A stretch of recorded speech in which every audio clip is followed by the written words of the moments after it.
দিল্লি থেকে ধনেশ পাখির তেল নিয়ে এসে বাংলায় শক্তি বাড়ানোর চেষ্টা করছে বিজেপি, কিন্তু সেই তেলে আর কোনো কাজ হবে না।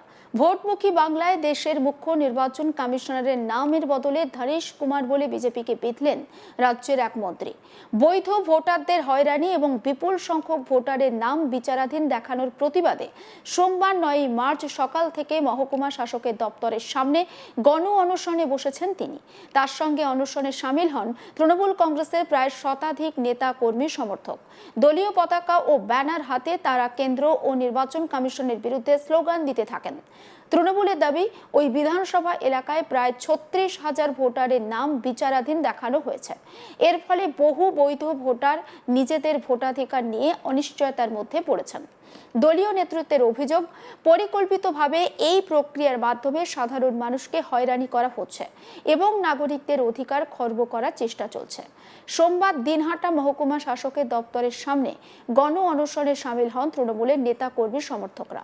এই অনশন মঞ্চ থেকেই দেশের মুখ্য নির্বাচন কমিশনার গণেশ কুমারের নাম নিয়ে কেন্দ্রের শাসক দল বিজেপিকে নিশানা করেন রাজ্যের মন্ত্রী উদয়ন গুহ। সোমবার সকাল থেকে দিনহাটা শহরের মহকুমা শাসকের দপ্তরের সামনে তৃণমূল কর্মী সমর্থকদের ভিড় লক্ষ্য করা যায়। বিভিন্ন অঞ্চল থেকে তৃণমূলের কর্মী সমর্থকরা সেখানে জড়ো হন। দলীয় পতাকা ও ব্যানার হাতে তারা কেন্দ্র ও নির্বাচন কমিশনের বিরুদ্ধে স্লোগান দিতে থাকেন। এই কর্মসূচিকে ঘিরে এলাকায় রাজনৈতিক উত্তেজনা তৈরি হয়। পরিস্থিতির ওপর নজর রাখছিল পুলিশ প্রশাসন। তৃণমূলের দাবি, দিনহাটা বিধানসভা এলাকায় প্রায় 36,000 ভোটারের নাম বিচারাধীন দেখানো হয়েছে। এর ফলে বহু বৈধ ভোটার নিজেদের ভোটাধিকার নিয়ে অনিশ্চয়তার মধ্যে পড়েছেন। দলীয় নেতৃত্বের অভিযোগ, পরিকল্পিতভাবে এই প্রক্রিয়ার মাধ্যমে সাধারণ মানুষকে হয়রানি করা হচ্ছে এবং নাগরিকদের অধিকার খর্ব করার চেষ্টা চলছে। এই পরিস্থিতি প্রতিবাদেই গণ অনশনের কর্মসূচি নেওয়া হয়েছে বলে জানিয়েছেন তৃণমূল নেতৃত্ব। রাজ্যের মন্ত্রী উদয়ন গুহ বলেন, দিল্লি থেকে ধনেশ পাখির তেল নিয়ে এসে নিজেদের শক্তি বাড়ানোর চেষ্টা করছে বিজেপি, কিন্তু কোনো লাভ হবে না। এখন ওই তেলে কোনো কাজ হবে না। বৈধ ভোটারদের অধিকার কেড়ে নেওয়ার চেষ্টা আমরা কোনোভাবেই মেনে নেব না। শোনাবো মন্ত্রী উদয়ন গুহ, তিনি ঠিক কি বলছেন তার বক্তব্য। এখানে ধনেশ পাখির তেল বিক্রি হতো, সেই না মাথায় ধনেশ কুমার আসছেন। ওই ধনেশ পাখির যারা তেল বিক্রি করতো তারা বলতেন যে আপনার শরীরের সব রকম দুর্বলতাকে দূর করে দেবে ধনেশ পাখির তেল, সেখানে বিক্রি হতো কাছারিতে। এখন বিজেপিও এরকম দিল্লির থেকে ধনেশ পাখির তেল নিয়ে এসে নিজেদের শক্তি বৃদ্ধি করবার চেষ্টা করছে, ওতে লাভ হবে না। এখন ওই তেলে আর কাজ হয় না। ভারতের সংবিধানে পরিষ্কারভাবে বলা আছে যে প্রত্যেকটা নাগরিকের ভোটাধিকার আছে। তারা সরকার তৈরি করতে সক্রিয় অংশগ্রহণ করে। সেখানে আজকে ভারতীয় নাগরিকদের ভোটাধিকারকে বঞ্চিত করার চেষ্টা হচ্ছে। তাহলে বলো যে হ্যাঁ, এরা ভারতীয় নাগরিক নয়। কিন্তু তুমি এটাও বলছো যে এরা ভারতীয় নাগরিক, আবার উল্টো দিকে তার ভোটের অধিকার কেড়ে নিচ্ছ। কি হিসেবে? কে এই ক্ষমতা দিয়েছে নির্বাচন কমিশনকে? কেন ভোটের অধিকার থাকে? নানাভাবে একেবারে বিজেপির অঙ্গুলি হেলনে চলছে এই নির্বাচন কমিশন। আমরা তো এই অন্যায়ের প্রতিবাদে, চক্রান্তের প্রতিবাদে যথার্থ নাগরিক তাদের ভোটাধিকার থেকে বঞ্চিত করার চক্রান্ত, পেছনের দরজা দিয়ে বিজেপিকে জিতিয়ে ক্ষমতায় বসানোর চক্রান্তের প্রতিবাদে আমাদের নেত্রী, রাজ্যের মাননীয় মুখ্যমন্ত্রী, তিনি কলকাতায় অবস্থান করছেন।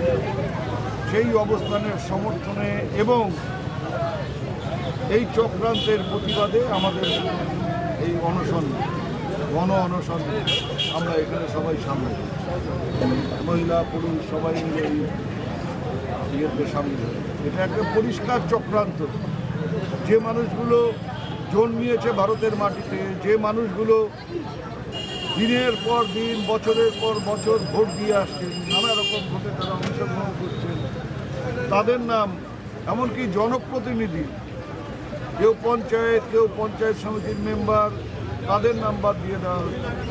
বাদ দেওয়া মানে আন্ডার অ্যাডজুডিকেশনের কথা বলে তাদেরকে রেখে দেওয়া হচ্ছে, অনির্দিষ্টকাল এইভাবে ফেলে রেখে তাদের উপর মানসিক চাপ সৃষ্টি করা হচ্ছে। আমরা দেখতে পাচ্ছি যে সেই তালিকায় মুসলিমের সংখ্যা যেমন আছে অনেকটাই, রাজবংশী আছে, হিন্দুদের মধ্যে অন্যান্য সম্প্রদায়ের মানুষও আছে। অর্থাৎ একেবারে পরিকল্পিতভাবে জায়গা বেছে নেওয়া হয়। যেমন দিনহাটা বিধানসভা কেন্দ্রে 36,000 ভোটারের নাম আন্ডার অ্যাডজুডিকেশন আছে, তার মধ্যে 16,000ই হচ্ছে 3টে অঞ্চলে, চৌধুরীহাট, সুকারুকুটি আর নয়ারহাট। 16,000 ভোটার সেখানে বিচারাধীন বলে তাদেরকে ফেলে রাখা হয়েছে। এই অধিকার নির্বাচন কমিশনের নেই। তিনি আরও বলেন, সাবেক ছিটমহলের মানুষ বহু বছর সংগ্রামের পর ভারতীয় নাগরিকত্ব পেয়েছেন। এখন যদি তাদের ভোটাধিকার নিয়ে অনিশ্চয়তা তৈরি করা হয় তাহলে তা গণতন্ত্রের পরিপন্থী। আর সে কারণেই বৈধ ভোটারদের অধিকার রক্ষার দাবিতে এই গণ অনশন কর্মসূচি চালিয়ে যাওয়া হবে বলে জানিয়েছেন তিনি। মন্ত্রী উদয়ন গুহর এখানে ঠিক কি বলেছেন একবার শুনুন। তারা দুটো রাষ্ট্রের চুক্তির ফলে ভারতের নাগরিক হয়েছে। কেন্দ্রীয় সরকার তাদের নাগরিকত্ব স্বীকার করে নিয়ে তাদের নাগরিকত্ব দিয়েছে। অপশন দেওয়া হয়েছিল বাংলাদেশি সিটের বাসিন্দাদের, যারা ভারতের মধ্যে ছিলেন, বাংলাদেশের সিটে থাকতেন, তাদের বলা হয়েছিল যে তোমরা বাংলাদেশে চলে যাবে না, এখানেই থাকবে। তারা 100% জানিয়েছিলেন যে আমরা এপারেই থাকবো।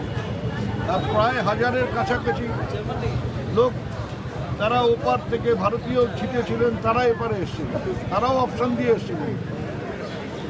তাদেরকে বিভিন্ন জায়গায় ক্যাম্প করে প্রথমে, পরে কলোনি তৈরি করে থাকবার বন্দোবস্ত করে দেওয়া হয়েছিল। এইরকম একটি কলোনি আমাদের দিনহাটা ভিলেজ 1-এ আছে।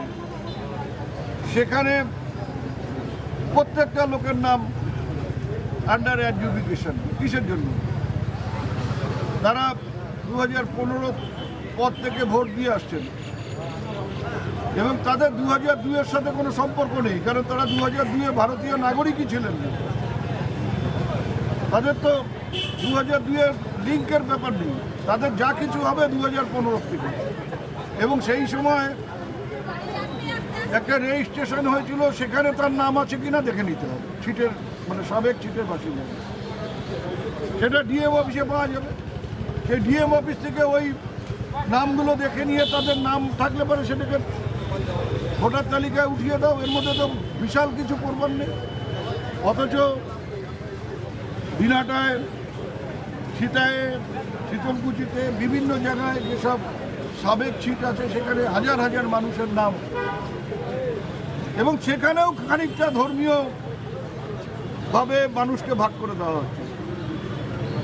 যারা অন্য সম্প্রদায়, এক সম্প্রদায়ের মানুষকে সেখানে বাদ দিয়ে দেওয়া হচ্ছে, আর এক সম্প্রদায়ের মানুষকে হয়তো একইভাবে তারাও ওই ছিটে এসছেন বা ছিটে আছেন বা তারা ওপার থেকে এসছেন, তাদেরকে রেখে দেওয়া হচ্ছে। আবার এদিকে দেখা যাচ্ছে যে যারা বাংলাদেশ থেকে এসছেন, আর কি বাংলাদেশ ভারতীয় ছিটে ছিলেন, তারা অপশন দিয়ে ভারতে এসছেন, কলোনিতে আছেন, সেখানে হিন্দু মুসলমান সবাইকে বাদ দিয়ে দেওয়া হয়েছে।